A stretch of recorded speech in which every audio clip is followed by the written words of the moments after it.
assoiffé que ton onction descende sur moi. Je suis disposé, assoiffé que ton onction descende sur moi. Je suis disposé. Est-ce que quelqu'un est disposé en chanson? Assoiffé que ton onction descende sur moi. Est-ce qu'on peut chanter ensemble? Je suis disposé. Je suis disposé. Assoiffé. Assoiffé. Que ton onction descende sur moi. Ton onction descend. Est-ce qu'un cœur assoiffé peut chanter? Je suis disposé. Je suis disposé. Assoiffé. Assoiffé. Que ton onction descende sur moi. Onction descend. Tu le dis. Je suis disposé. Je suis disposé. Disposé à te recevoir, Seigneur. Assoiffé. Que ton onction descende sur moi. Je suis disposé. Assoiffé, assoiffé, que ton onction descende.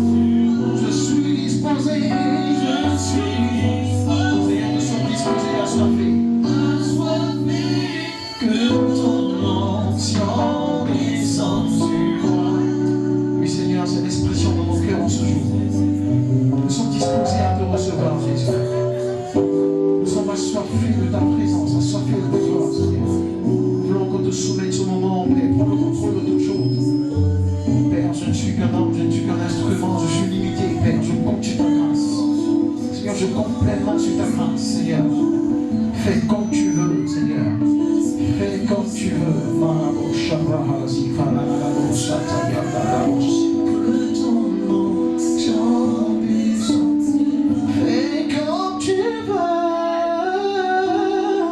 Sur ton trône, fais comme tu veux. Tel est mon vœu.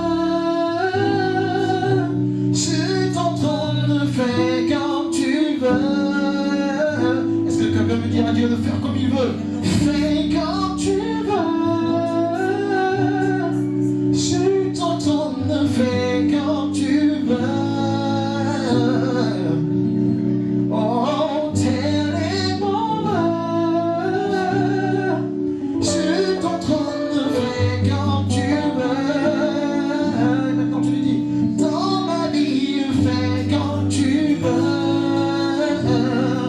Dans mon ministère, fais comme tu veux.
laisse pas nous égarer, Seigneur.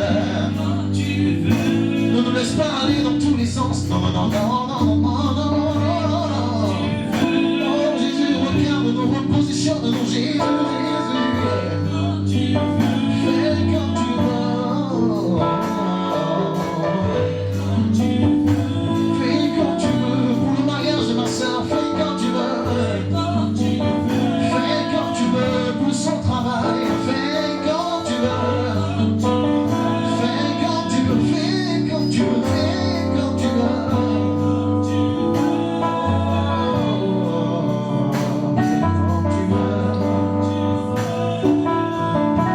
Merci de faire comme tu veux. Merci de faire comme tu veux. Disons oui à ta volonté, Seigneur, ce jour. Disons oui à ta volonté, Seigneur, ce jour. Le Seigneur a besoin d'hommes et femmes qui disent oui à sa volonté. Nous disons oui à ta volonté, Jésus. Nous disons oui à ta volonté, Seigneur. Disons oui à ta volonté, Jésus. Elle peut être incompréhensible, elle peut être difficile, mais nous disons oui à ta volonté. Pas besoin de tout comprendre, je dis oui à ta volonté. Oh oui, oui, oui, oui, à ta volonté. Je refuse de résister à ta volonté, Jésus. Oh, fais comme tu veux. Oh, fais comme tu veux. Si quelqu'un veut la manifestation de sa volonté, est-ce qu'il peut acclamer de là où il est? Si tu veux que Dieu fasse comme il veut dans ta vie, acclame-le de là où tu es. Oh, acclame Dieu pour la parfaite manifestation de sa volonté dans ta vie. Au nom de Jésus-Christ de Nazareth. Alléluia. Il n'y a rien de plus agréable, il n'y a rien de plus excellent, de plus magnifique, bien aimé, que d'être dans la volonté de Dieu, de marcher selon le plan parfait de Dieu. Et je prie que cela soit ton partage, que cela soit mon partage. Que Dieu nous accorde la grâce, non pas d'accomplir notre destinée à 70%, mais à 100%. Et je crois que cela est possible. Voilà pourquoi je crois également en cette main de Dieu qui, en ce jour, est largement et suffisamment puissante pour repositionner quelqu'un qui certainement était en train de s'égarer, quelqu'un qui certainement était en train de prendre une direction contraire à la direction de Dieu, quelqu'un dont la vie n'était pas en train de refléter pleinement le plan de Dieu, le programme de Dieu pour sa destinée. Qu'en ce jour, il y a un repositionnement, que la main de l'Éternel vraiment te repositionne dans son plan parfait, dans ce qu'il a écrit au nom de Jésus. Alléluia. Nous sommes heureux d'être dans la présence de Dieu. Et c'est un privilège pour nous encore en ce jour de parler de la part du Seigneur. Ne regarde pas la chaise vide à côté de toi. Le Saint-Esprit est là, il lui déclare que là où 2 ou 3 sont assemblés, il est présent. Alors si tu es là, c'est parce que Dieu justement t'a choisi, certainement parce qu'il voulait te faire du bien, et certainement parce qu'il avait un dépôt particulier à faire dans ta vie. Nous sommes bénis en ce jour d'être dans sa présence. Merci Jésus.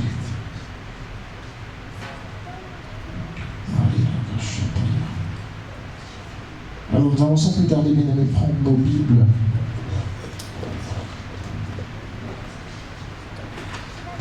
Dans le livre de Actes des Apôtres, chapitre 16. Actes des Apôtres, chapitre 16.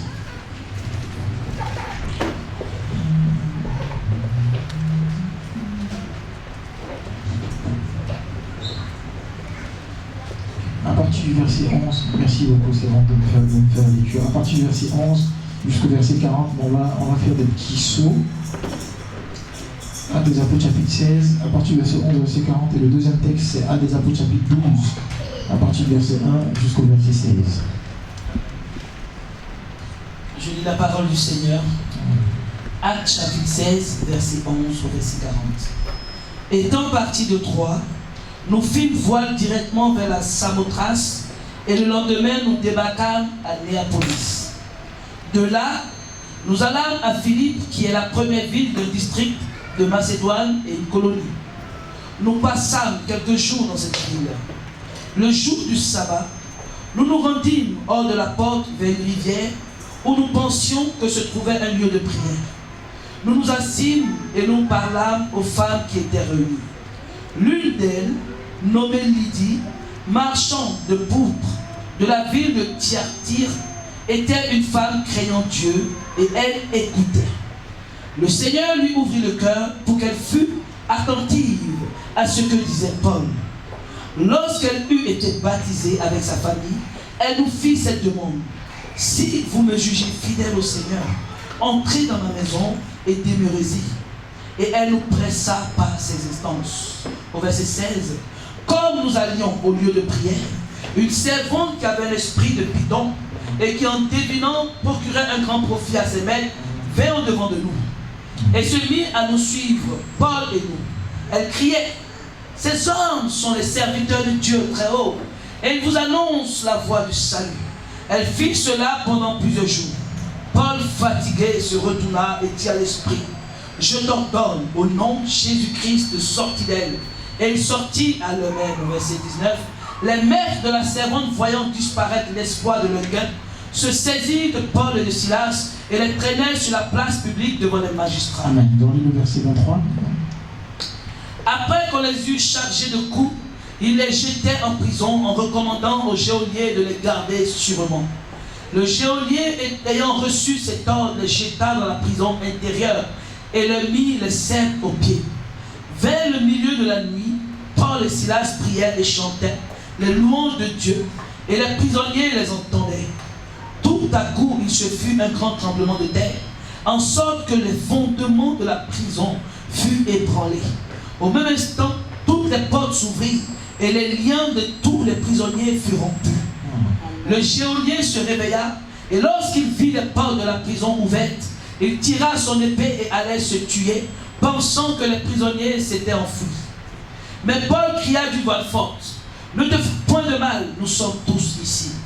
Alors le geôlier, ayant demandé de la lumière, entra précipitamment et se jeta, tout tremblant aux pieds de Paul et de Silas.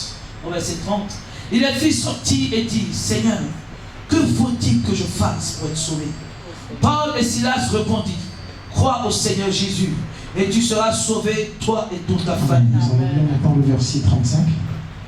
Quand il fit jour, les prêteurs envoyaient les litteurs pour dire au geôlier, relâche ces hommes. Et le geôlier annonça la chose à Paul. Les prêteurs ont envoyé dire qu'on vous relâcha. Maintenant donc sortez et allez en paix. Mais Paul dit aux litteurs, après nous avoir battus de verge publiquement et sans jugement, nous qui sommes romains, ils nous ont jetés en prison et maintenant ils nous font sortir secrètement. Il n'en sera pas ainsi. Qu'ils viennent eux-mêmes nous mettre en liberté. Les litteurs rapportèrent ces paroles aux prêteurs qui furent effrayés en apprenant qu'ils étaient romains. Il vint les apaiser et il les mit en liberté en les priant de quitter la ville. Quand ils furent sortis de la prison, ils entrèrent chez Lydie et après avoir vu et exhorté les frères, ils partirent. Amen. Parole du Seigneur. Et le deuxième texte, Actes chapitre 12, verset 1 à 16. Nous ouvrons la parole de Dieu. Actes chapitre 12, verset 16. 1 à 16. 1 à 16. Vers le même temps, le roi Hérode se mit à maltraiter quelques membres de l'église et il fit mourir par l'épée Jacques, frère de Jean. Voyant que cela était agréable aux Juifs, il fit encore arrêter Pierre. C'était pendant les jours des pains sans levain. Après l'avoir saisi et jeté en prison, il le mit sous la garde de 4 escouades, de 4 soldats chacune, avec l'intention de le faire comparaître devant le peuple après la Pâque. Pierre, donc, était gardé dans la prison, et l'église ne cessait d'adresser pour lui des prières à Dieu. La nuit qui précéda le jour où Hérode allait le faire comparaître, Pierre, lié de 2 chaînes, dormait entre 2 soldats, et les sentinelles devant la porte gardaient la prison. Et voici un ange du Seigneur survint, et une lumière brilla dans la prison. L'ange réveilla Pierre en le frappant au côté, et en disant, lève-toi promptement. Les chaînes tombèrent de ses mains, et l'ange lui dit, mains ta ceinture et tes sandales. Et il fit ainsi. L'ange lui dit encore, enveloppe-toi de ton manteau et suis-moi. Pierre sortit et le suivit, ne sachant pas que ce qui se faisait par l'ange fut réel, et s'imaginant avoir une vision. Lorsqu'il eut passé la première garde, la seconde. Ils arrivèrent à la porte de fer qui mène à la ville et qui s'ouvrit d'elle-même devant eux. Ils sortirent et s'avancèrent dans une rue. Aussitôt, l'ange quitta Pierre. Amen. Nous allons lire maintenant le verset 16. Et il dit, c'est son ange. Cependant, Pierre continuait à frapper. Il ouvrit et fut étonné de le voir. Amen. Amen. Parole du Seigneur, est-ce qu'on peut s'asseoir dans sa glorieuse et magnifique présence? Salue ton frère à côté de toi, salue ta soeur à côté de toi. Dis-lui que je suis heureux de te voir. Dis-lui que tu es une exception dans cette génération. Je suis très très heureux de te voir, Excellence. Je ne te vois pas saluer quelqu'un. Tu n'es pas heureux de voir ton frère, ta soeur. Vous n'êtes pas chaud. Est-ce que vous êtes bouillonnant? Et si vous êtes chaud, claquez comme ça, claquez les doigts. Est-ce que quelqu'un est chaud? Il faut être chaud dans la maison de Dieu. L'esprit qu'on a est un esprit de vie, un esprit de force et de puissance. Ce n'est pas un esprit de mort et de timidité. Amen. Alors, nous avons lu deux textes par la grâce de Dieu. L'un relatant l'histoire de Paul. Paul qui est un brillant serviteur de Dieu, un excellent serviteur de Dieu qui vraiment a passé toute sa vie à poursuivre les intérêts du Seigneur. C'est vraiment un homme passionné de Christ, passionné de l'Évangile, doté vraiment d'un dévouement en père. Et cette histoire justement nous parle de son parcours.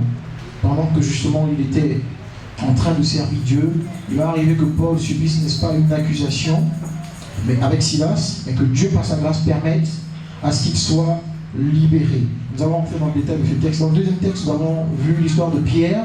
Nous parlons également de Pierre, qui était aussi un homme dévoué pour le Seigneur, après avoir reçu le Saint-Esprit. Et la Bible déclare que Pierre va être jeté en prison parce que, bien avant cela, Jacques avait été emprisonné. Et comme Hérode avait vu justement que cela plaisait au peuple, il a décidé de mettre Pierre en prison. Mais la Bible déclare que Dieu ne va pas laisser l'histoire s'achever ainsi. Il va permettre à ce que Pierre soit libéré et qu'il puisse même susciter de l'étonnement aux yeux de son entourage et de toutes ces personnes qui étaient autour de lui. Voici un peu en substance ce que nous avons lu dans ces deux histoires.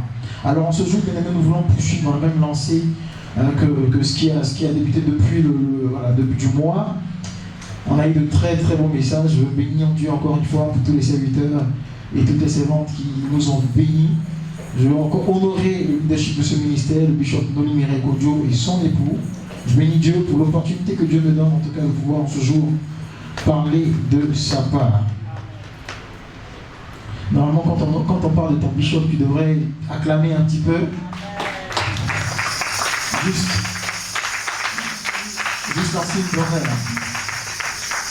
Alors, bien aimé, comme vous le savez, le thème de ce mois, c'est servir Dieu sans condition. Servir Dieu sans condition.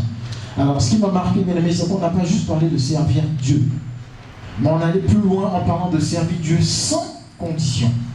Je veux introduire mon message en disant ceci, par conséquent, c'est qu'il y a une nuance, bien aimé, entre le fait de servir Dieu et le fait de servir Dieu sans condition.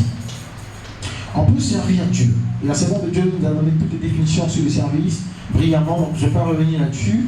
Mais on peut servir Dieu sans le servir avec dévouement, mais surtout sans condition. Il est possible de faire des choses pour Dieu. Il est possible de marcher avec Dieu. Il est possible même de se considérer comme serviteur de Dieu, mais en ayant des mobiles qui ne s'alignent pas à ce que Dieu veut. Et c'est ce qui va faire toute la différence. Vous voyez, aujourd'hui sur la toile, il y a beaucoup de prophètes, il y a beaucoup de pasteurs, il y a beaucoup d'églises. Mais la différence qui va être faite entre un tel et un autre, bien aimé, c'est le mobile. C'est ce qui pousse la personne en question à s'engager. C'est ce qui pousse la personne en question à servir. Voilà pourquoi, bien aimé, dans tout ce que tu fais pour Dieu, il y a une question que tu dois te poser, il y a une question fondamentale. C'est pourquoi je le fais. Dans tout ce que tu demandes à Dieu, il y a une question fondamentale que tu dois te poser. C'est pourquoi je le demande à Dieu. C'est un facteur très déterminant, bien-aimé, non seulement pour ton exaucement, mais aussi pour que Dieu puisse te cautionner dans toutes tes voies. Tu veux te marier, c'est une très belle chose, parce que Dieu a dit qu'il n'est pas bon que l'homme soit seul. Mais pourquoi veux-tu te marier? Tu veux prêcher l'évangile, c'est magnifique, mais pourquoi veux-tu prêcher l'évangile? Tu veux être prospère et investir, c'est très bien, mais pourquoi veux-tu le faire? Il est important, bien-aimé, avant de nous engager dans tout ce que nous faisons, bien-aimé, de se poser cette question: pourquoi je veux le faire? Pourquoi je veux entreprendre? Pourquoi je veux voyager? Pourquoi est-ce que je veux investir? Pourquoi? Et c'est ce qui va nous donner justement de faire la différence.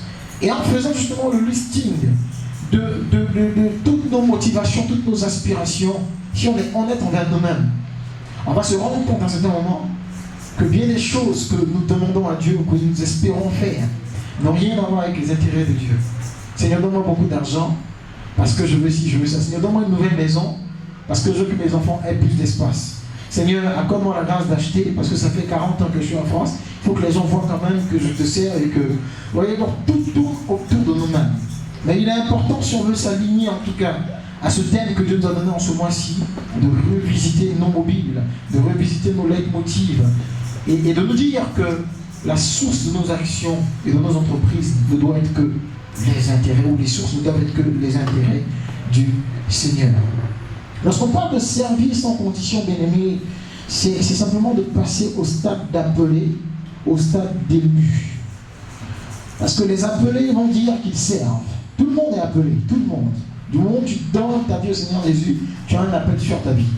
Et l'appel n'est pas relatif à la prédication en fait de tenir un micro. Donc tout le monde a un appel. Mais pour passer du stade d'appelé au stade d'élu, bien aimé, il faudrait justement développer cette capacité à servir sans condition.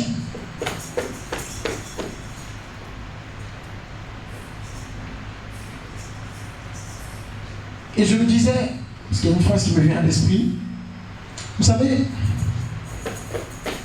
le Seigneur dit qu'à la fin des temps, beaucoup vont venir devant lui. Et malheureusement, il va dire à ces personnes-là, je ne vous ai point connu. Et c'est là que j'ai commencé justement à me poser la question de savoir, mais Seigneur, comment tu ne l'as pas connu? Cet homme-là qui a opéré des miracles, cette femme-là qui a prêché ta parole, cet homme-là qui a fait le tour du monde, ce gars qui a ressuscité les morts, qui a réalisé des choses extraordinaires. Et lui, je lui dirais, je ne l'ai pas connu. Pourquoi? Parce qu'il n'a pas servi sans condition. Il a servi, comme Paul a dit, pour son propre ventre. Il a servi pour ses propres intérêts. Les prophéties qu'il donnait, lui, il donnait 700 €, je vois Dieu vous bénir. En réalité, c'était pour acheter sa nouvelle voiture. Je n'y étais pas.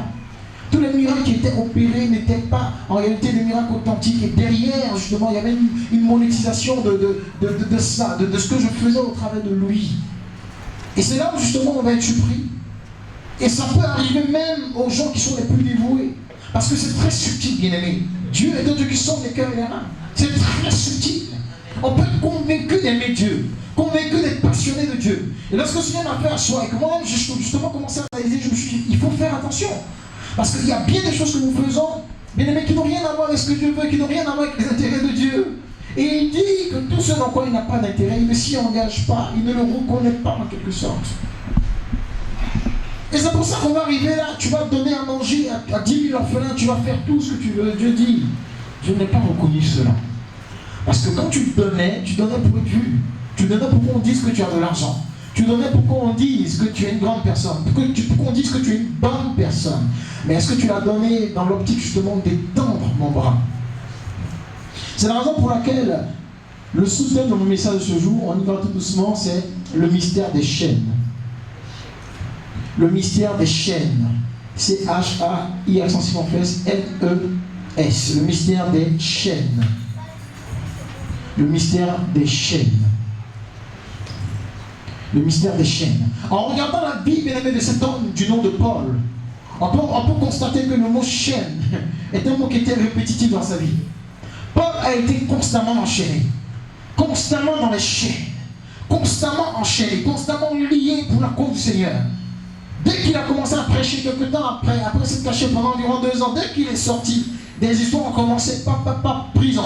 On le frappe, on le corrige, on le met en prison avec Silas. Après il continue, il poursuit sa marche, il va encore en Macédoine, il va en Asie, il bouge un peu partout, à Éphèse, partout. Et dans toutes ces ces endroits, bien aimé, il n'y a pas un seul endroit où Paul n'a pas connu les chaînes.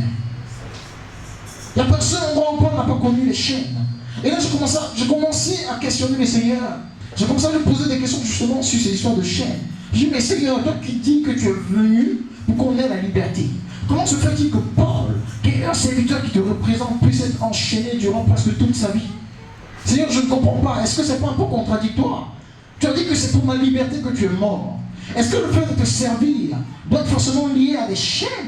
Est-ce que le fait de marcher avec Dieu doit forcément être lié à des chaînes? Est-ce que quand on sert Dieu, on doit obligatoirement être lié? Et là, le Seigneur me dit, attention, ça dépend de la définition que tu donnes au mot chaîne. Et c'est ça qu'il va me faire asseoir, en me disant justement de prendre mon outil pour noter, et il me donne la définition du mot chaîne. Et il me dit que les chaînes, en fait, ce sont des prétextes qu'il utilise pour un positionnement stratégique de ses élus. Donc lorsqu'on parle de chaîne, ne voyons pas les chaînes comme ce qu'on peut voir. Et même quand tu es enchaîné, Dieu dit que les chaînes en question sont des prétextes qu'il utilise pour ton positionnement stratégique. C'est là qui va me permettre même de faire l'acrostiche du mot chaîne, c'est-à-dire prendre les différentes lettres pour encore définir justement le mot chaîne. On a C pour circonstance, H pour hauteur, A pour armée, I pour inconditionnel, N pour nomination et E pour élu. Alors le C de circonstance, je viens de faire comprendre que les chaînes, ce sont des circonstances. Lorsqu'on parle de chaîne en Christ, lorsque je ne parle de chaîne avec les serviteurs, il parle d'un certain nombre de circonstances qu'il crée pour ensuite permettre à cette personne-là d'entrer dans le H, c'est-à-dire prendre de la hauteur. Mais en même temps qu'il prend le H, il ne va pas se limiter au H, il va aller au A, qui est justement de l'armée. Donc après avoir pris la hauteur, Dieu va t'armer. Il va t'armer. Ensuite, on arrive maintenant à la dimension du I, parce que quand quelqu'un prend de la hauteur qu'il est armé, il devient maintenant un serviteur inconditionnel. Mais c'était partout. Dieu ne te permet pas juste de connaître certaines circonstances qui te donnent de prendre la hauteur d'être armé pour être un serviteur inconditionnel. Quand il finit tout cela, il va procéder maintenant à ta nomination pour faire de toi un élu. Voilà pourquoi la chaîne, bien-aimée, ou les chaînes, bien-aimés, doivent être redéfinies. Ce sont des circonstances que Dieu crée pour te donner de prendre de la hauteur, mais en même temps pour t'armer et faire de toi un serviteur inconditionnel que Dieu nomme, mais à la dimension des élus. Alors en ce jour, je ne sais pas quelles sont les chaînes qui te maintiennent en captivité. En ce jour, je ne sais pas ce que tu subis à cause de Christ. Mais certainement, tu es dans les chaînes du célibat parce que tu as refusé de te compromettre. Tu es dans les chaînes du Seigneur parce que tous les hommes qui viennent te voir veulent aller avec toi avant le mariage. Mais tu refuses. Et voici que depuis des années, tu es lié par le célibat. Mais les gens sont en train de te moquer de toi. Les gens te critiquent. Les gens, bien aimés, te malmènent. Mais la réalité est que, bien aimé, les chaînes que tu connais, cette chaîne du célibat n'est pas une chaîne pour te maintenir en captivité, mais c'est une chaîne que Dieu met en place pour te donner de prendre de la hauteur. Pour te donner de prendre de la hauteur. Pour te donner de prendre de la hauteur. Lui, tu es dans les chaînes de la limitation financière parce que tu as refusé de te compromettre. Oui, les gens font des business bizarres. Les gens touchent à des choses bizarres. Mais toi, tu as décidé non de ne pas te compromettre, mais de rester dans l'intégrité, dans une crainte totale de Dieu, dans une vie de dignité et de droiture. Et laisse-moi te dire que cette chaîne de limitation financière que tu connais n'est pas une chaîne, bien aimé, pour te limiter à la pauvreté, mais c'est une chaîne qui vient, bien aimé, comme une circonstance pour t'éduquer, pour te préparer à prendre de la hauteur. Je suis en train de dire à quelqu'un qu'en ce jour, tu dois redéfinir ce que tu vis, ce que tu traverses dans ta dynamique de service pour le Seigneur. Amen. Paul nous dit en Éphésiens 6, verset 20, parlant du Seigneur, il dit pour lequel je suis ambassadeur dans les chaînes. Et quand j'en parle avec assurance, comme je dois en parler, il dit il est ambassadeur de Dieu dans les chaînes. Les chaînes, bien aimés, c'est tout ce que tu acceptes de supporter pour l'évangile. Il y a des choses que tu n'étais pas censé accepter, mais tu décides quand même d'accepter. Les chaînes, bien aimés, ce sont les concessions que tu décides de faire. Tu acceptes de faire pour la cause de Christ. Amen. Tes voisins ne sont pas gentils envers toi, ils sont bizarres. Les gens te minimisent. Mais à cause de l'évangile, tu décides de prendre sur toi les chaînes de l'humiliation. Les voisins même te parlent mal, mais tu décides quand même d'accepter la chaîne. Parce qu'en retour, tu dois leur donner de l'amour. Parce qu'en retour, ce sont des âmes que tu veux gagner. Quel type de chaîne te lie en ce jour? On entend beaucoup dire, depuis que j'ai décidé de marcher avec le Seigneur, depuis que je marche avec Dieu, il y a des choses qui se passent dans ma vie n'est plus comme avant. Bien aimé, c'est normal. C'est un processus qui est incontournable. Alors ce jour, quelqu'un me posera la question, certainement me dit, oui, c'est bien beau tout ça, mais serviteur, pourquoi est-ce qu'on doit servir finalement sans condition? Tu me parles des chaînes, oui, on a compris que ça nous donne de prendre la hauteur, mais la finalité de tout ça, c'est quoi? On doit servir sans condition, premièrement, ça, parce que il y a une différence, bien aimé, entre connaître Dieu et être connu de Dieu. Bien des enfants de Dieu, bien aimés, connaissent Dieu. Ils connaissent Dieu, ils donnent leur vie à Jésus, ils connaissent Dieu. Mais servir sans condition, on m'a dit le Seigneur, est-ce qu'il va te permettre d'être connu de Dieu? Et ce n'est pas toi qui l'invente. Dans le livre de Galates chapitre 4, au verset 9, nous pouvons le lire rapidement. Galates chapitre 4, au verset 9, et nous allons voir ce que le Seigneur nous dit justement à ce propos.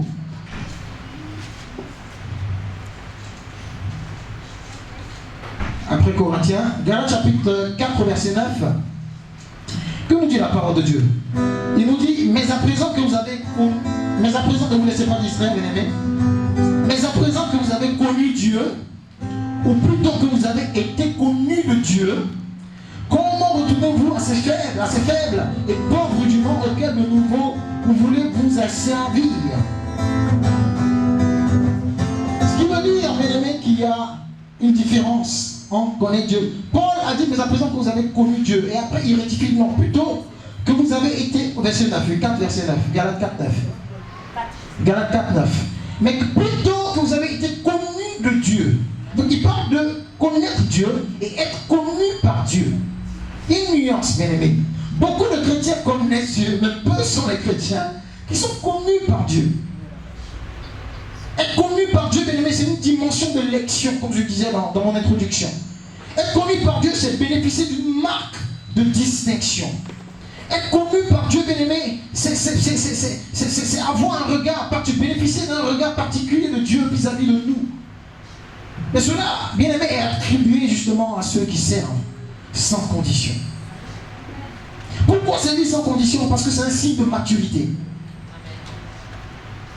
L'efficacité de mon service ne doit pas être tributaire de mon état d'âme, de ce que j'ai mangé, de ce qu'on m'a fait, du pasteur qui m'a mal parlé, du groupe musical qui m'a fait ceci, cela, de ma soeur qui m'a fait cela. Quand je suis arrivé, personne ne m'a calculé. Donc voilà, quand je chante, je dois avoir la mine très serrée pour qu'on sente que je suis fâché. Non, ça c'est de l'immaturité spirituelle. Celui qui sert sans condition, en fait en réalité n'est pas affecté par tout ce qui se produit autour de lui. Qu'il soit blessé par le pasteur, blessé par l'église, insulté par tout le monde, parce qu'il a décidé de servir sans condition. En fait, ce que ça veut dire, c'est qu'il n'y a rien autour de lui qui peut justement affecter ou atténuer la qualité de son service. Parce que la Bible déclare en Colossiens, je crois c'est 3 verset 23, il nous dit, que tout ce que tu fais, fais-le de bon cœur ou de tout cœur, comme pour le Seigneur et non pour les hommes.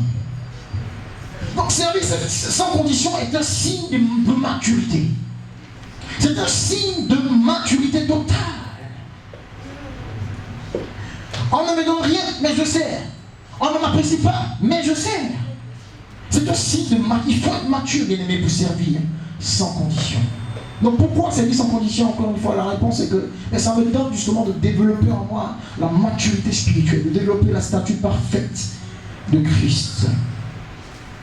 Et pourquoi servir sans condition? Parce que servir sans condition me donne, pendant que je sers sans condition, d'identifier mon couloir sans que je ne le sache. Et à ce moment-là, on a parlé, la Bible déclare que pendant que Paul et Silas étaient en train de servir, justement, la Bible dit, mettez-moi à part Paul et Silas. Donc c'est un facteur qui me permet également de déterminer, sinon d'identifier mon couloir. Et j'arrive maintenant à mon deuxième point. Parce que c'est bien beau de parler de pourquoi est-ce qu'on doit servir sans condition. Mais comment est-ce qu'on peut servir maintenant sans condition? Et surtout efficacement. Alors il y a quelques points que le Seigneur m'a donné que je veux partager avec vous. Le premier point dont il m'a parlé, bien aimé, c'est que pour servir sans condition, il te faut du zèle. Galates chapitre 5, verset 7 nous dit ceci. Vous couriez bien. Qui vous a arrêté pour vous empêcher d'obéir à la vérité? Il dit vous couriez bien, vous étiez en train de bien courir, mais qui vous a arrêté? Qu'est-ce qui vous a arrêté? Je suis en train de dire à quelqu'un, tu courais bien, tu étais déterminé pour Dieu. Mais qu'est-ce qui t'a arrêté? Souvenez-vous que le point d'avant nous a dit que le service sans condition nous donne de développer la maturité. En réalité, celui qui développe cette capacité ne peut t'arrêter. Parce que quoi qu'il en soit, il fait comme Paul, qui dit en Philippiens chapitre 3, il dit quoi? Il dit, je cours vers le but, celui de remporter le prix de la vocation céleste de Dieu en Jésus-Christ. Donc il est focus sur un objectif, il est focus sur un objectif, il est imperturbable, il est indémontable quoi qu'il arrive. C'est une personne qui a les yeux rivés vers l'objectif final. Alors je veux dire à quelqu'un, qu'est-ce qui t'a arrêté? Tu courais tellement bien, tu courais tellement bien, tu étais tellement déterminé. Qu'est-ce qui t'a finalement arrêté? En ce jour, je veux dire à quelqu'un que pour servir sans condition, il te faut du zèle. Et le Seigneur est là en ce jour, le Saint-Esprit est là, et il me l'a dit, pour ranimer quelqu'un ce jour. Il m'a dit qu'il va attirer quelque chose, le zèle en quelqu'un ce jour, le zèle pour l'évangile, le zèle pour la cause de Dieu, le zèle pour les intérêts du Père, le zèle pour la poursuite de la cause divine. Comme je le disais, bien aimé, on ne recherche que ce qui nous concerne, on ne poursuit que ce qui nous concerne. Tant qu'on n'a pas d'intérêt, on ne le fait pas. Tant qu'il n'y a rien qui nous touche, tant qu'il n'y a rien qu'on gagne, on ne fait pas. Non, bien aimé. Ce n'est pas cette génération-là qui va faire la différence. Ce n'est pas avec cette mentalité-là, bien-aimée, qu'on va impacter. Ce n'est pas avec cette mentalité-là, bien-aimée, que la création, justement, va voir la différence en nous. Ce n'est pas de cette catégorie de personnes, ce n'est pas après cette catégorie de personnes que la création soupire, comme nous le dirons là. Il te faut du zèle, bien-aimé. Où en es-tu dans ton service pour Dieu?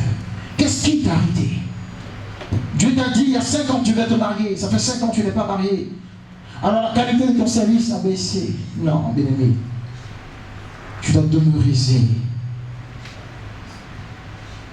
Comment servir sans condition et efficacement? Il faut comprendre que dans cette dynamique-là, bien-aimé, tout ce qui arrive justement à ce serviteur sans condition n'est pas le fruit du hasard. Mais ça fait partie de l'équation. Celui qui décide de servir sans condition, bien-aimé, vit une vie où rien ne lui arrive par hasard. C'est-à-dire que tout ce qu'il connaît, tout ce qu'il vit est l'expression de la respiration de Dieu et même de la pensée de Dieu. Celui qui décide de servir Dieu sans condition manifeste dans tous ses déploiements ce que Dieu a comme intention cachée. Et lorsqu'on lit justement le texte Acte 27, verset 24, la Bible déclare que lorsque Dieu parle à Paul, pendant qu'il est justement en train d'aller à Rome, Dieu va lui dire que les hommes qui sont avec toi dans la barque ne vont pas mourir parce que je te les ai donnés. Donc ça veut dire que les circonstances dans lesquelles Paul s'est retrouvé en fait ne sont pas un hasard. Dieu a permis que Paul soit enchaîné et qu'il soit dans la barque simplement parce que les hommes qui sont dans la barque devaient recevoir l'évangile. Mais qu'en plus de cela, Paul devait prêcher l'évangile au niveau de Rome. Donc les chaînes que Paul a connues n'étaient pas le fruit du hasard.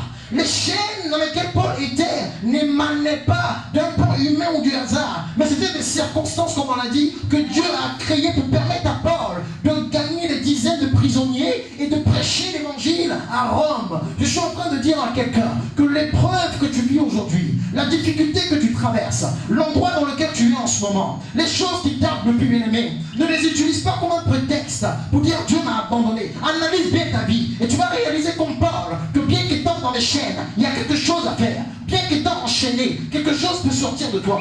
Bien qu'étant dans les chaînes, tu peux servir. Bien qu'étant dans les chaînes, bien aimé, les circonstances peuvent changer. Dieu veut t'utiliser pour changer les gens autour de toi. Tu ne t'imagines pas dans ta galère et dans ta situation que tu juges justement catastrophique, le nombre de personnes qui peuvent être relevées. Il y a des milliardaires qui ont besoin de ta prière. Il y a des hommes de distinction qui ont besoin simplement que tu leur imposes les mains. Écoute, il y a des femmes d'affaires, il y a des gens qui sont partout dans le monde, qui ont de grandes maisons, qui ont toutes ces choses-là, mais qui n'ont pas la paix de Jésus que tu as, et qui ont juste besoin que tu les prêches l'évangile, qui ont juste besoin que tu leur imposes les mains, que tu leur dises reçois la paix de Christ, reçois la vie de Dieu. Ils ont des milliards, mais ils n'ont pas la paix. Ils ont des milliards, mais ils n'ont pas la paix. Ils ont des biens, mais ils n'ont pas l'esprit de Dieu. Ils ont tout, mais il manque une chose, la chose la plus essentielle, la chose la plus efficace, qui est la présence de Dieu. Alors les chaînes dans lesquelles tu es, bien-aimé, les chaînes dans lesquelles tu es, bien-aimé, les chaînes dans lesquelles tu es, bien-aimé, pourra être utilisé pour que le Père se manifeste au travers de toi. Redéfinis tes chaînes. Paul était dans les chaînes, mais il a gagné des prisonniers. Et ça va même le pousser à aller faire 2 ans à Rome. La Bible déclare qu'il va louer une maison. Pendant 2 ans, pour enseigner, pour parler de la part de Dieu. Waouh! Il n'y a pas de hasard avec Dieu. Et le Seigneur lui a parlé, il lui a dit, d'ailleurs, parce que quand on lit le texte, en fait, Paul dit, en Acte 28, il dit, j'ai été forcé. Il dit, j'ai été forcé à en appeler à César. En fait, ce qui s'est passé, c'est que Paul, après le gouverneur Félix, a vu Festus, c'est-à-dire qu'il a parlé à plein de gouverneurs. D'abord, il a vu Félix, après Festus. Après Festus, lui, du coup, va appeler Agrippa. Agrippa qui devait également entendre Paul. Donc, Agrippa va l'entendre. Et quand Agrippa va l'entendre, il dit, mais cet homme, on ne voit rien de mauvais en lui, en fait, il doit être libéré. Mais le problème est que Paul, avant cela, on avait appelé à César. Donc, Agrippa dit, mais si on n'avait pas appelé à César, il serait déjà libre. Mais la réalité est que le fait que Paul en ait appelé à César n'est pas le fruit de hasard. Puisque Dieu lui a dit, et lui-même il dit, j'ai été contraint, j'ai été forcé à en appeler à César. Comme si quelque chose t'avait forcé. Il y a des choses que tu fais, bien-aimé, tu ne fais pas exprès. Il y a des choses que tu dis, il y a des choses, il y a des décisions que tu prends, bien-aimé, ce n'est pas ta faute. Paul dit, j'ai été contraint. Alors que je pouvais être libre, mais j'ai été contraint en appeler à César. Comme s'il y a quelque chose qui m'a tiré à Rome. Bien-aimé, il a dit, oh my God, dans la manifestation de la volonté de Dieu, tu vas te sentir attiré par les choses. Tu vas te sentir attiré dans des directions qui sont bizarres. Bien-aimé, qui te font sortir de ta zone de confort. Mais le fait de sortir de ta zone de confort ne veut pas dire que Dieu n'est pas avec toi. Parce que lorsque tu sors de ta zone de confort, c'est pour donner le confort à d'autres personnes. Mais pendant que tu donnes le confort à d'autres personnes, alors que la parole de Dieu déclare qu'on le sème, en le marchant pendant que ce qu'on sème, bien aimé, ce confort-là te reviendra, mais tu reviendras multiplié. Parce que si tu étais dans ton seul confort, tu ne jouirais que de ton confort. Mais parce que tu sors de ta zone de confort, pour donner du confort à une multitude de personnes, alors tu reçois la bénédiction confortable d'une multitude de personnes. Paul a fait 2 ans à Rome, dans les chaînes, en train de prêcher l'évangile. Prêcher l'évangile. Comment servir sans condition? Il te faut de l'humilité, béni. Accepter que l'honneur revienne à quelqu'un d'autre. Tu fais bien les choses, mais qu'on ne t'apprécie pas et qu'on dise c'est quelqu'un d'autre qui l'a fait. C'est ce que la service sans condition. Regardez un peu, le Seigneur me parle de Jean-Baptiste. Regardez Jean-Baptiste. Un gars né correctement, qui se lève et qui va dans le désert. Qui va prêcher dans le désert. Aujourd'hui, si on dit un grand homme de Dieu, vient prêcher dans une église de 10 personnes. Oh non, je suis une dimension. Oh non, quand même pas. Minimum 1000 personnes. Le niveau que je suis, non, il faut 2000 personnes, 3000 personnes, 10 personnes. Donc on commence à calculer en même temps le nombre d'offrandes, le nombre de dîmes et tout. On déclare que Jean-Baptiste, serviteur de Dieu sans condition, va prêcher dans le désert. Il prêchait pour un Jésus qu'il n'avait même pas vu. C'est-à-dire qu'il n'avait aucune garantie de récompense. Mais Jean servait Dieu. Aujourd'hui, on veut qu'on vous reconnaisse. On veut qu'on nous salue d'abord. On veut qu'on nous soudoie d'abord. Qu'on nous dise, je sais pas, qu'on nous apprécie avant qu'on nous serve Dieu. Non, Jean a prêché dans le désert.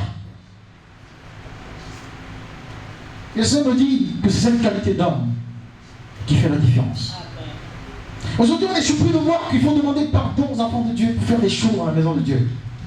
Il faut supplier les gens pour faire ci, pour faire ça.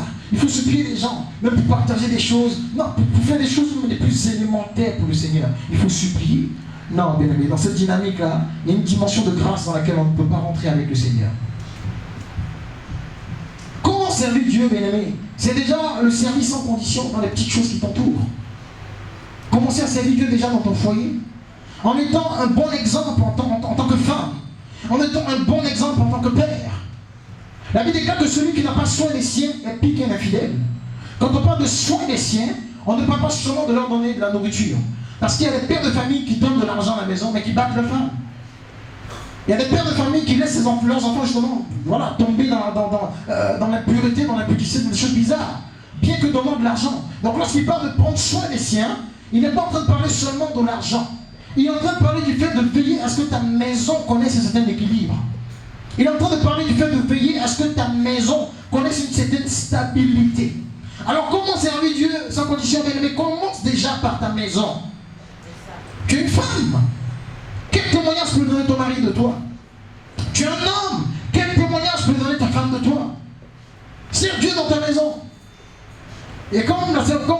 la servante de Dieu dans le live du jeudi, il n'y a aucun problème parce que même en tant qu'homme, tu sers ta femme, c'est pas un problème. Qui a dit que parce que tu es l'homme de la maison, dès que tu rentres du boulot, tu dois croiser les pieds et appeler un tel, appeler Christine, appeler Christelle, envoyez-moi de l'eau là, envoyez-moi l'assiette là, envoyez-moi si toi tu assis, tu fais rien. Et même quand on finit, tu fais encore rien. Tu ne mets même pas les assiettes, tu ne sais même pas de mettre les assiettes dans le lave-vaisselle, ou je sais pas, non. Il y a une dimension de service. Il y a une dimension de service qui doit commencer dans ta maison. Sers ton épouse. Arrange-toi à ce qu'elle soit heureuse.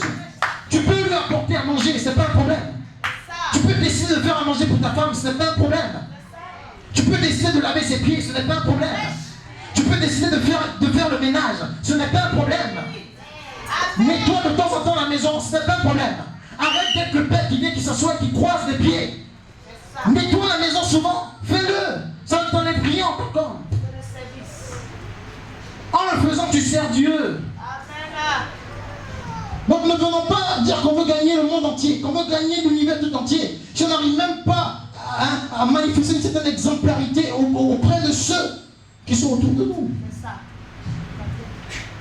Même les enfants, il n'y a aucun problème à les servir aussi de temps en temps. Parce que c'est leur donner un exemple. Et c'est la raison pour laquelle le Seigneur Jésus va laver les pieds de ses disciples. Pour leur donner un exemple. Commence par ton entourage proche. Avant de gagner le monde entier. Femme, il en est de même pour toi. Sers bien ton mari aussi. La société nous dit les choses, comme le disait cette il n'attend pas que les fêtes pour bien servir ton mari. Sers bien ton mari, fais bien les choses. Comme si, oublie les conceptions de société où on dit oui, il y a égalité homme et femme. La Servante de Dieu a dit quoi dans son live? Fais ce qui est juste. La société dit oui, la femme, tu as des diplômes, sers ton mari, ma soeur. Au bureau, tu es chef d'entreprise, tu donnes des ordres. Quand tu arrives à la maison, sers ton mari. Lave ses pieds, enlève sa veste, chérie, ça va? Ça a été ta journée, tu nettoies un peu son visage, tu lui fais un petit bisou, tu donnes un petit verre d'eau, bien fraîche, une eau bien fraîche, tu le prends, tu sais que tu le mets bien, il te dit, ah, j'ai mal ici, tu le masses un peu, chérie, assieds-toi. En fait, mais si on ne se marie pas pour être heureux, pourquoi on se marie en fait? Si on ne peut pas avoir la joie dans le foyer, pourquoi on se marie? Et ça ne diminue pas ta personne, ça ne diminue pas ce que tu es. Sers bien ton mari, sers-le comme un prince. Même s'il n'est pas encore milliardaire, sers-le parce que pendant que tu le fais, tu es en train de prophétiser dans sa vie. Donne-lui des verres propres, des assiettes propres. Et je veux bénir Dieu pour la vie de mon épouse, comme c'est dans le salle. À chaque fois qu'elle me sert à manger, c'est toujours bien décoré. Je ne le dis pas pour dire, c'est la réalité. Et c'est au quotidien. Des plats toujours bien décorés. Si ça va checker, ça va être à checker décoré comme au restaurant Le Riz. Il n'y a jamais un truc qui reste au hasard. Non, sers bien ton homme. Sers-le. Sers-le correctement. Commence par ton entourage. Comment servir? Tu peux servir par la prière. Tu n'as pas la capacité de prêcher dans une église, mais ta prière est un service pour les intérêts de Dieu. Commence à intercéder pour les nations. Commence à intercéder pour les âmes perdues. Commence à intercéder pour ton entourage. Dans ta famille, il y a quelqu'un qui n'a pas Christ, qui est en train de se garer, qui est en train de se perdre. Décide d'en faire ton sujet personnel. Le Seigneur m'a dit une chose, ce qui fait que du coup je ne prie jamais sans prier pour mes voisins. À chaque fois que je prie, je dois prier pour eux. Je dois prier pour chacun d'entre eux, chacun. Toutes les maisons à côté, je dois prier. Tout le monde. Je prie pour tes Seigneur, je prie, touche. Seigneur, touche ta main. Et je vous dis, tous les jours, je prie pour mes voisins. Quand je ne prie pas, il y a un truc qui s'active en moi, c'est que tu n'as pas oublié quelqu'un qui a effectivement les voisins. C'est devenu mon fardeau. Donc tu dois le faire, bien-aimé. Non, je n'arrive pas à prier, je n'ai pas de sujet. Non, il y a des sujets de prière. Donc, servir Dieu, c'est aussi s'engager dans la prière. Tu peux prier pour ton époux, qui est peut-être alcoolique, pour ta femme, qui a un caractère que tu n'aimes pas. Au lieu de la critiquer, de la juger, pourquoi tu ne fléchis pas chez nous pour intercéder et prier pour son changement et sa transformation? Je dis que la prière est un service pour Dieu. La Bible dit prier pour les autorités. Aujourd'hui, on se plaint des lois qui sont votées en France. Mais combien de chrétiens se lèvent pour prier pour la conversion d'Emmanuel Macron, la conversion des députés, la conversion des ministres? Qui a déjà prié pour ça ici? Qui a déjà levé les mains? Qui a déjà prié un moment dans la présence de Dieu pour dire Seigneur, touche le cœur d'Emmanuel Macron. Seigneur, que son cœur vienne à toi, que les ministres soient convertis, que les députés soient convertis. On critique le système. Comment servir sans condition? Attention, on parle de service sans condition, mais ça ne veut pas dire que tu ne dois pas servir totalement. Tu sers, c'est vrai, sans condition, mais tu dois servir totalement. Tu dois être entier dans ce service-là. Et ne pas faire comme l'histoire d'Abel et Caïn, où tu fais les choses à moitié. Non, je sers sans condition, mais avec qualité. Parce que la Bible dit, malheur à quiconque fait l'œuvre de Dieu avec négligence. Et je veux dire à quelqu'un, encore une fois, dans ce dernier point de comment servir Dieu, que tu n'as pas besoin d'attendre de grandes choses. Tu n'as pas besoin d'attendre de grandes choses pour commencer à servir Dieu efficacement et sans condition. Et cela, nous le voyons dans le livre de Philippiens, chapitre 1, verset 10. Philémon, il dit, je te prie pour mon enfant que j'ai engendré étant dans les chaînes, Onésime. Il dit, je te prie pour mon enfant que j'ai engendré étant dans les chaînes. Donc ça veut dire que dans les chaînes, Paul a engendré. Je suis en train de dire à quelqu'un que tu n'as pas besoin d'attendre de grandes choses pour engendrer. Est-ce que vous savez que les hommes les plus grands de ce monde, je veux parler par exemple de Bill Gates, tout ce qu'il a pu développer, tout ce qu'il a pu faire, il a fait quand il était petit. Quand il raconte une histoire, il dit qu'il avait tendance à s'enfermer au sous-sol pendant des heures et des heures. Pour faire quoi? Pour penser, pour réfléchir. Donc c'est dans sa galère, dans son anonymat qu'il s'est construit et qu'il a développé des choses. Dans la chaîne de l'anonymat, il n'est pas resté là de rien faire, mais il a travaillé. Et c'est là-bas qu'il a enfanté tous les grands projets qu'on voit aujourd'hui. Tous les grands hommes ont enfanté ce qu'ils ont enfanté dans les chaînes. Alors ce jour, je te dis, bien-aimé, que tu ne dois pas utiliser les chaînes qui te lient comme un prétexte pour ne rien faire. En même temps, les gens disent, quand Dieu va me bénir, je vais le servir. Non, moi, quand je vais me marier, non, moi. Je vois les gens mariés même, il faut rien. Moi, quand je vais me marier, ils vont sentir, ils vont savoir. Ils vont voir, c'est quoi on appelle servir Dieu. Non, montre-nous déjà à l'étape à laquelle tu es, au niveau auquel tu es, que tu es une bonne servante ou un bon serviteur. Et ceci nous permettra justement de déterminer si dans le mariage tu serviras. Ce que je suis en train de dire à quelqu'un, c'est que tu n'as pas besoin d'attendre une bénédiction de plus, une voiture de plus, une maison de plus pour servir Dieu efficacement. Au niveau auquel tu es, au stade auquel tu es, avec ce que tu as, tu peux servir Dieu efficacement.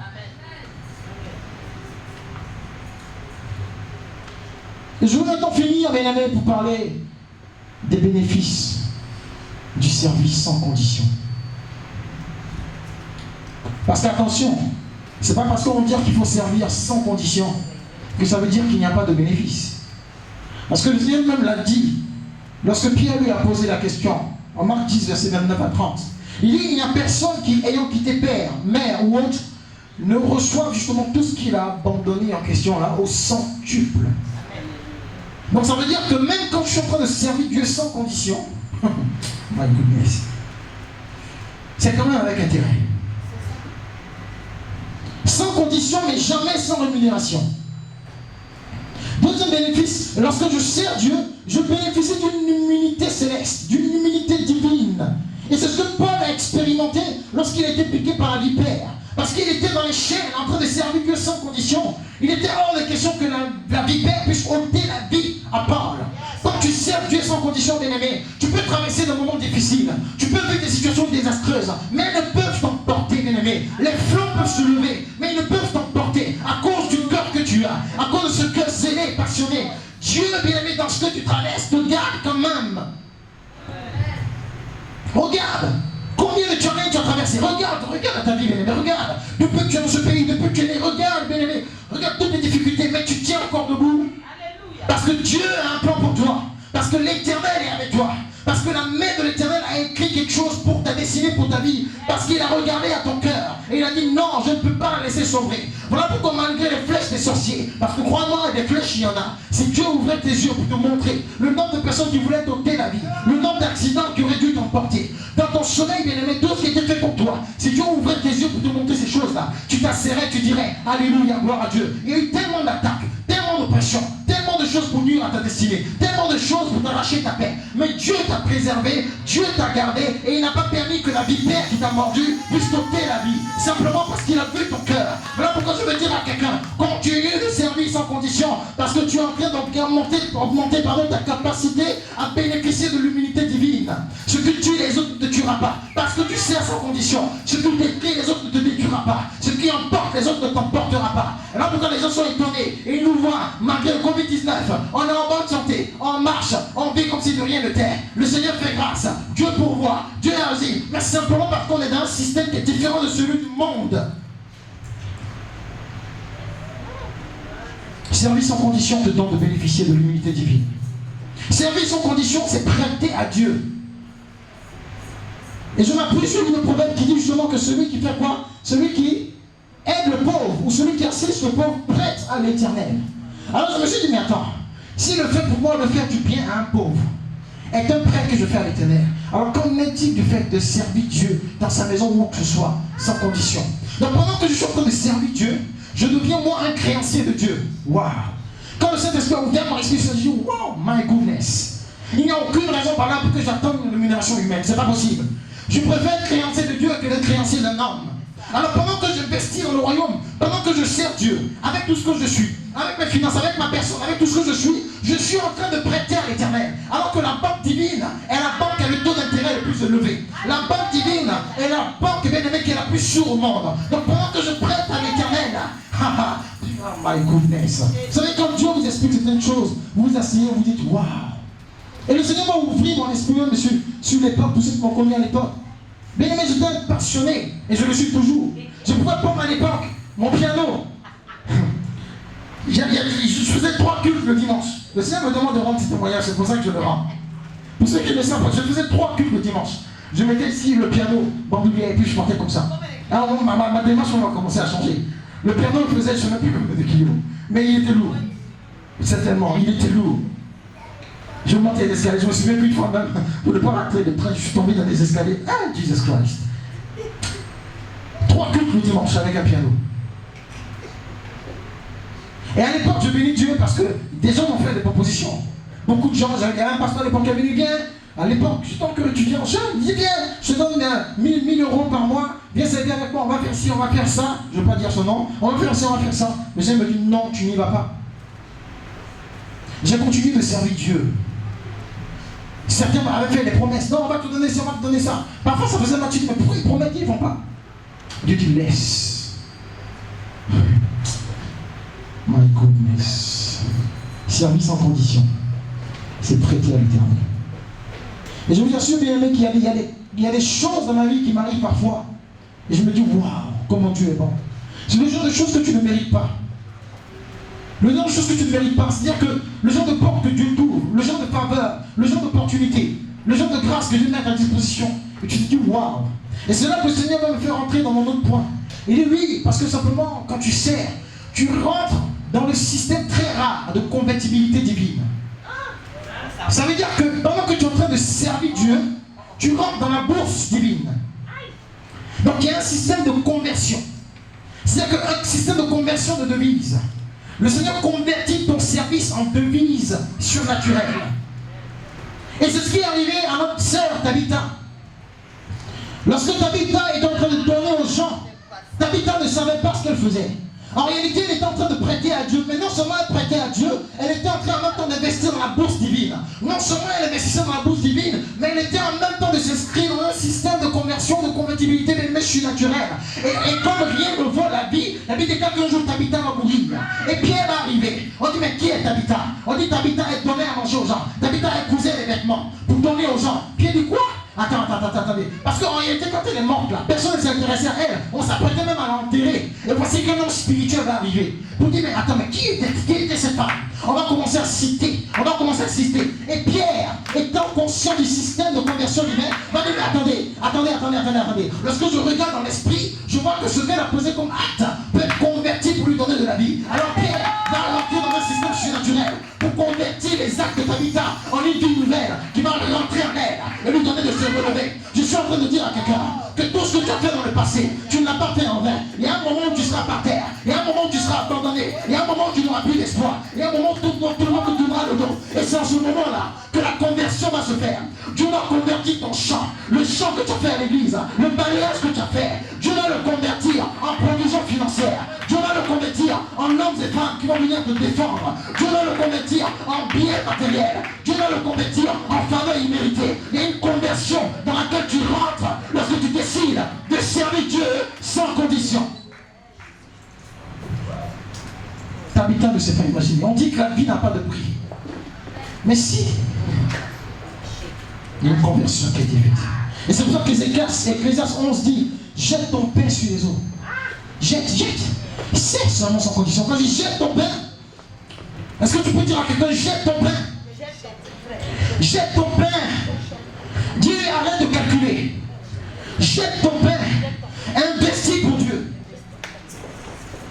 Car avec le temps, tu le retrouveras. Amen. Avec des intérêts beaucoup plus lourds. Je veux dire à quelqu'un ce jour, jusqu'où est-ce que tu es prêt à aller avec le Seigneur? Paul dit, si je vis, c'est moi qui vis. C'est Christ qui vit en moi. En fait, s'il y a un élément que tu dois retenir, bien, c'est que ta vie tout entière doit glorifier Dieu. Peu importe ce que cela va te coûter. Jusqu'où est-ce que tu es prêt à aller? Est-ce que tu es prêt à continuer à accepter les chaînes pourvu que Dieu soit glorifié? Est-ce que tu acceptes de continuer d'être enchaîné dans cette humiliation pourvu que Dieu soit glorifié? Est-ce que tu acceptes de parler plus vite que la musique pourvu que Dieu soit glorifié? Parce que le Dieu qu'on sert a un temps pour tout. Quelles sont les chaînes qui te mettent en captivité? Parce qu'il y a plusieurs types de chaînes. Mais je suis en train de dire à quelqu'un que si les chaînes que tu vis, dans lesquelles tu es, sont des chaînes que tu connais à cause de l'évangile, à cause de Christ, tu as des raisons d'attendre. Tu as des raisons de continuer de servir malgré tout. On n'a pas reconnu tes efforts. Tu as fait du bien autour de toi. Les gens n'ont pas reconnu. Alors tu as décidé d'arrêter de faire du bien. Tu as donné beaucoup d'amour. En retour, mais tu n'as eu que trahison et déception. Alors tu as décidé d'arrêter. Non. N'arrête pas l'investissement. N'arrête pas l'investissement. Le Seigneur nous dit, comme dernière récompense, en Malachie 3, verset 18, il dit, et vous verrez de nouveau la différence entre le juste et le méchant, entre celui qui sert Dieu et celui qui ne le sert pas. Je suis en train de dire à quelqu'un que nous sommes dans une saison où Dieu, bien-aimé, va faire la différence entre ceux qui le servent sans condition et ceux qui ne le servent pas. Il le dit dans sa parole, le temps, c'est maintenant. Dieu veut distinguer. Et la parole qu'il m'a dit justement pour conclure, c'est qu'on est rentré dans une saison où Dieu veut couronner. Et je vois le Seigneur sur le point de couronner beaucoup de personnes. Des hommes et femmes qui décident justement, qui ont même déjà décidé de s'engager pour lui, qui font des choses dans le secret. Nous sommes dans une saison bien aimée où Dieu veut couronner. Et je vois le Seigneur justement couronner beaucoup de personnes au milieu de nous. Pendant que je parle, bien aimé, je vois le Seigneur couronner beaucoup de personnes. Tu as fourni des efforts. Tu as fait des sacrifices pour la cause du royaume. Tu as fait des sacrifices pour Jésus. Tu as fait des sacrifices pour le Seigneur. Laisse-moi te dire en ce jour, bien aimé, que ces sacrifices ne sont pas vains, bien aimé. Cette vie de consécration, cette vie de consécration, cette vie de consécration, cette vie de consécration, cette vie de consécration, cette vie de consécration qui te coûte même ton temps personnel, qui te coûte même ton temps de couple, qui te coûte des choses, qui te coûte même ta jeunesse. Laisse-moi te dire, bien-aimé, que le Seigneur est sur le point de procéder à un couronnement. Il est sur le point de procéder à une conversion. Il est sur le point, bien-aimé, de convertir ces choses en des dévices que tu ne t'imagines même pas. Les hommes t'auraient donné combien? 100 euros. Les hommes t'auraient donné combien pour ce que tu as fait? 500 euros, 1000 euros, 3000 euros. Ce que Dieu veut te donner est beaucoup plus grand. Ce que Dieu veut te donner est beaucoup plus grand. La réalité avec Dieu, c'est que tu ne peux jamais semer 10 euros pour moissonner 10 euros. C'est pas possible. En fait, parce que Dieu est grand, lorsque tu sèmes même quand c'est petit, il y a quand même un amplificateur automatique de tout ce qui vient dans le trésor divin. Ce que je veux dire en fait, c'est que la grandeur de celui qui utilise une chose impacte la chose qui est utilisée.